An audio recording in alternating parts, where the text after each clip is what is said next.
warahmatullahi wabarakatuh. Perkenalkan saya Zulfa Nugrah 6362026. Baiklah, saya di sini akan menjelaskan materi tentang sistem keuangan dan kebijakan moneter dalam perspektif ekonomi Islam. Yang A yaitu konsep Islam dalam Islam. Fuqaha dalam mendefinisikan uang lebih mengaitkan pada unsur intrinsik dan nilai guna dari uang itu sendiri. Meskipun sebagian dari para pemikir di kalangan Islam masih mendefinisikan uang dengan emas dan perak, namun sebagian lainnya tidak lagi memaksakan pada bahan dari uang itu sendiri, tetapi lebih pada prinsip maslahah dan yang terkandung dalam materi uang itu sendiri.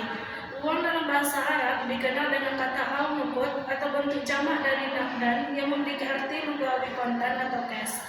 Uang adalah alat penukar atau standar mengukur nilai kesatuan hitung yang sah yang dikeluarkan oleh pemerintah suatu negara berupa kertas, emas, perak, atau logam lainnya yang dicetak dengan bentuk dan gambar tertentu. Yang B, ekonomi makro dan perubahan fungsi uang. Yang pertama, ekonomi makro. Ilmu ekonomi makro adalah cabang dari ilmu ekonomi yang membahas permasalahan kebijaksanaan makro, yakni berupa pengelolaan dan pengendalian umum perekonomian secara nasional sehingga bisa tumbuh secara seimbang dan terhindar dari keadaan-keadaan yang mengganggu keseimbangan tersebut. Ekonomi makro Islam adalah ilmu yang membahas permasalahan kebijakan ekonomi secara makro, berupa pengelolaan dan pengendalian sesuai dengan ajaran Islam. Yang kedua yaitu perubahan fungsi uang.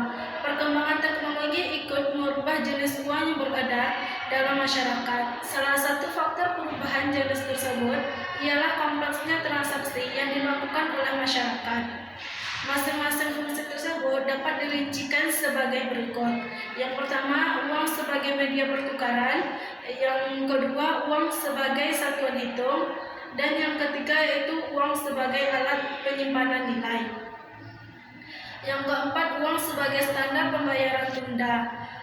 Yang dampak perubahan fungsi uang menurut ekonomi Islam yaitu yang pertama, menghambat peredaran uang.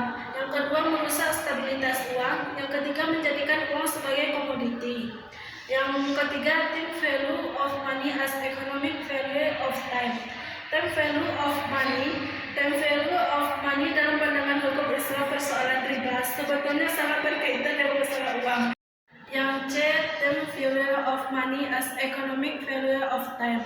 Time value of money dalam pandangan hukum Islam persoalan riba sebetulnya sangat berkaitan dengan masalah uang. Sebagai perbandingan dengan teori ekonomi konvensional atau kapitalisme, Islam membicarakan uang sebagai sarana penukar dan penyimpanan nilai, tetapi uang bukanlah barang dagangan. Yang kedua, economic value of time. Dalam konsep ini, di mana waktu mempunyai nilai ekonomi, akan tetapi uang tidak memiliki nilai waktu. Yang D, teori permintaan uang dalam Islam. Yang pertama, teori moneter klasik atau sebelum Keynes. Teori uang ini dikatakan klasik karena landasan pemikiran mengenai perekonomian dalam teori tersebut menggunakan asumsi klasik, yaitu perekonomian secara dalam keadaan seimbang. Yang E, instrumen moneter Islam. Perbedaan instrumen moneter Islam dengan konvensional terletak pada dua hal. Pertama, tujuan penerapannya, dan yang kedua, mekanisme alat yang digunakan dalam penerapannya. Perbedaan pertama, dalam ekonomi Islam, penerapan instrumen moneter bertujuan untuk menjaga agama, jiwa, akal, keturunan, dan harta yang disebut dengan maqasid syariah. Sedangkan pada tujuan penerapan instrumen moneter konvensional hanya untuk menjaga harta. Baik, sekian materi dari saya. Jika ada salah mohon dimaafkan. Assalamualaikum warahmatullahi wabarakatuh.